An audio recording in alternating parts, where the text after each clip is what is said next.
आप सुन रहे हैं भाग 17। शाम को पार्वती आंगन में बैठी हुई गहरी सोच में डूबी होती है। तभी मनोहर लाल वहाँ आते हैं। उनको देखकर पार्वती को कुछ हिम्मत आती है। खुशबू और रमा ने मुझे सब बता दिया है भाभी, आज जो भी कुछ हुआ। मुझे लगा ही था आप लीला बहन की बातों को मानकर गलती कर रही हैं। वो हर किसी पर फौरन विश्वास कर उसे भगवान का दर्जा दे देती हैं। जहाँ जरा सा कुछ देखा नहीं कि अपना पल्लू फौरन सर पर रखकर सामने वाले के चरणों में झुक जाती हैं। ढोंगी और सिद्ध बाबाओं में अंतर नहीं कर पाती। यदि मुझे पता होता कि वो उस कपाली को बुला रही है तो मैं आपको पहले ही मना कर देता। मैं जानता हूँ उस पाखंडी कपाली को। पहले अफीम गांजे का धंधा करता था। जेल जाके आने के बाद से एक तांत्रिक का चेला बन गया। बस उसे देख देख कर थोड़ा बहुत कुछ छोटा मोटा जादू सीख गया। उसे ये काम बहुत अच्छा लगा क्योंकि इसमें ना तो कोई पुलिस का डर था और लोग सम्मान भी करते, पाँव भी छूते। बस खुद दाढ़ी बढ़ाकर बन बैठा सिद्ध तांत्रिक। लीला बहन जैसे लोग उसके भक्त बन गए।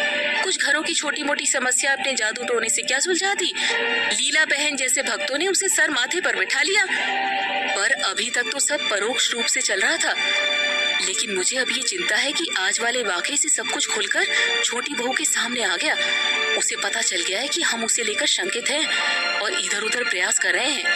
अब वो कुछ भी कर सकती है, घर के सदस्यों को नुकसान भी पहुंचा सकती है।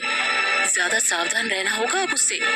खुशबू बता रही थी कि कल जब रमा के पास बैठी थी तो छोटी बहू कमरे में आकर उससे बहुत सख्त लहजे में बोली, जैसे चेतावनी दे रही हो। बेचारी क्या बोलती, सुनकर चुपचाप चली आई। मनोहर लाल बोलते जा रहे थे और पार्वती सर पर हाथ रखे खामोशी से सब सुने जा रही थी। आपका डर लगता है अब सच होने वाला है भाई साहब। गुलाबों का व्यवहार अब सरेआम और अभी अजीब होते जा रहा है। वो अपनापन दिखाकर जैसे हमें चेतावनी दे रही हो, मुस्कुराती भी रहती है और अपने मन की बात हम तक पहुंचा भी देती है। आजकल तो मुन्नी और बिट्टू से बहुत हिली हुई है। पहले तो कोई भाव नहीं देती थी, पर अब कुछ दिनों से पता नहीं क्या जादू कर दिया बच्चों पर कि वो भी दोनों उसके बिना एक पल नहीं रहते। उनके साथ हंसती खेलती है, बातें करती है। मुझे उसका ये व्यवहार अंदर से बहुत डर आता है। दोनों बच्चों की चिंता होती रहती है, कहीं वो उनको कुछ ना कर दे। मेरी तो हिम्मत ही नहीं पड़ती अब उससे कुछ बोलूं। और सबसे बड़ा अचरज ये कि वो मुन्नी और बिट्टू को लेकर बाजार गई थी तो फिर अंदर कपाली की बुरी हालत किसने की। सोच सोच के ही ससुरा दिमाग पगला गया है, अक्ल काम ही नहीं कर रही। पार्वती मुंह बनाते हुए बोली, भगवान पर भरोसा रखो भाभी। जब हमने किसी का बुरा नहीं किया तो हमारा भी कुछ बुरा नहीं होगा। समस्या तो है, उसके निदान का रास्ता भी वही दिखाएगा। मैं आपसे एक बात करने आया हूँ। मनोहर लाल चेहरे पर गंभीरता लाते हुए पार्वती से बोला। बोलिए भाई साहब, क्या बात है। मैं एक पंडित जी को जानता हूँ जिनको सामुद्रिक शास्त्र का अच्छा ज्ञान है। वो वही बताते हैं जो सच होता है, लेकिन वो किसी के घर नहीं आते जाते। यहाँ से थोड़ी दूर एक जगह शमशाबाद के रहने वाले हैं। हनुमान जी का इष्ट भी है उनको। वो अपनी विद्या से वही से देखकर आपके घर की सारी परेशानियां और उसका निदान भी बता देते हैं। मैं आज वहीं गया था।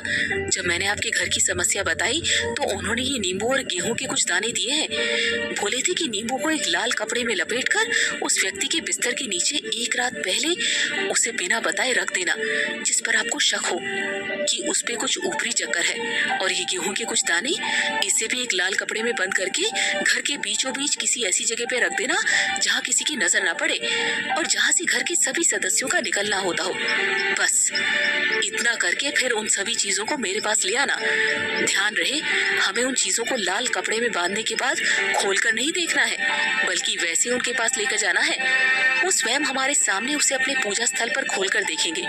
फिर जो भी उनको महसूस होगा, जो भी लगेगा, वो बता देंगे। ये लीजिए वो नींबू और ये गेहूं के दाने, इन्हें लाल कपड़े में बांधकर आप वैसे ही कीजिएगा जैसा पंडित जी ने बताया है। मैं कल सुबह आकर आपसे ले जाऊंगा। ध्यान रहे, घर में किसी को भी ये बात पता नहीं चलनी चाहिए, नहीं तो हो सकता है सब बेकार हो जाए। मनोहर लाल पार्वती को अच्छे से सब समझाते हुए बोले। पार्वती ने वो सारी चीजें लेकर अपने पास हिफाजत से रख ली और बोली, गेहूं का तो ठीक है मैं रख दूंगी, पर ये नींबू उसके बिस्तर के नीचे कैसे रखूं? ससुरी पूरे वक्त तो अपने कमरे में ही घुसे रहे हैं।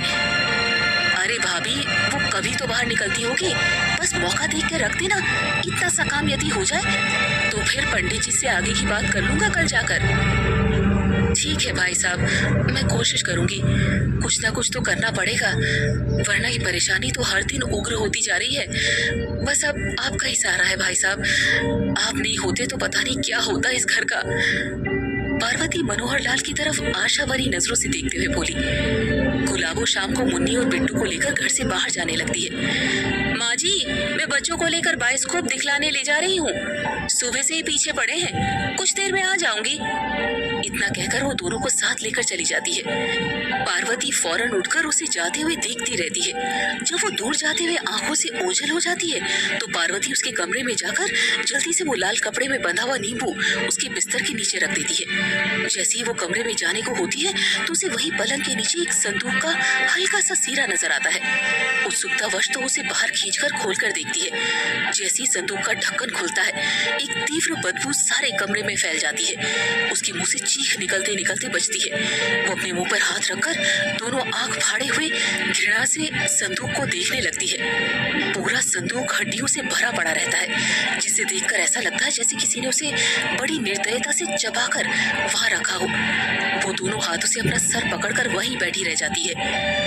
हे ईश्वर, इस मंदिर जैसे पवित्र घर में इतना घनघोर अनर्थ, इस उल्टा ने तो सारा घर बिठाल के रख दिया है। कभी सोच भी नहीं सकती थी कि ये इतना नीच और घटिया निकलेगी।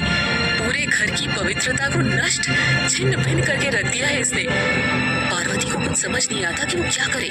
उसे तो जैसे सारा घर घूमता हुआ दिखने लगता है। बड़ी मुश्किल से संभल कर वो वापस उस संदूक को पलंग के नीचे कर देती है और डरते घबराते कमरे से बाहर आकर खुद पर गंगा जल छिड़क कर आंगन में खटिया पर दोनों हाथ सर पर रखकर बैठ जाती है।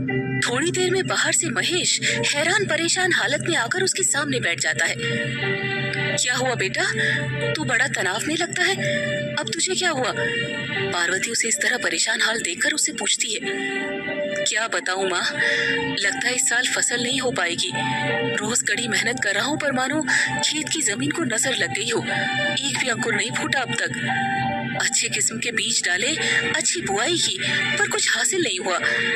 ऊपर से बैलों ने अलग दिमाग खराब कर रखा है, हल तक सही से नहीं खींच पाते। पहले तो मेरा हर इशारा समझ जाते थे, पर अब लाख कोशिशों के बाद भी बड़ी मुश्किल से आगे बढ़ते हैं। उनकी हालत भी पहले से काफी कमजोर हो गई है। उनके आगे चारा डालो तो मुंह दूसरी तरफ कर लेते हैं। समझ नहीं आता क्या करूं, आज भी खूब बचा। महेश उदास होकर पार्वती से बोला। चिंता मत कर बेटा, भोलेनाथ सब ठीक करेंगे। मन छोटा मत कर, ये वक्त भी निकल जाएगा। पूरे घर में मनहूसियत छा गई है जब से ये मुई करम चली के कदम बढ़े हैं इस घर में। अरे माँ, उसे क्यों दोष देती है, अपना ही सिक्का खोटा निकला।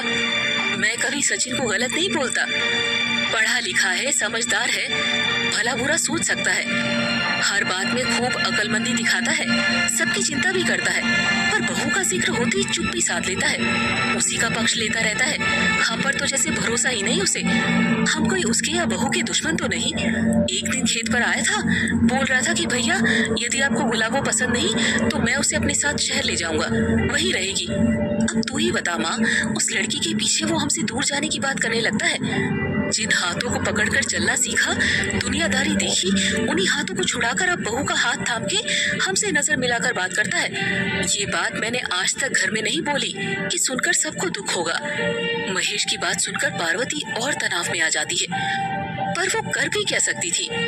थोड़ी देर में गुलाबो दोनों बच्चों को लेकर वापस आ जाती है। मुन्नी और बिट्टू बहुत खुश नजर आ रहे थे। मुन्नी पार्वती से बोली, पता दादी, आज चाची ने हमें खूब घुमाया, ये देखो ये चूड़ियां भी दिलाई और वो डिब्बे वाली फिल्म भी दिखाई। चाची ना बहुत अच्छी है। पार्वती इस छोटी सी बच्ची की बात सुनकर दूर खड़ी गुलाबो की तरफ देखने लगती है, जो अपने चीर परिचित अंदाज में मुस्कुराती हुई खड़ी रहती है। गुलाबो अपने कमरे में जाकर पलंग पर बैठ जाती है, लेकिन फिर अचानक से चेहरे के हाव भाव बदलकर तेजी से खड़ी होकर पूरे कमरे को गौर से निहारने लगती है।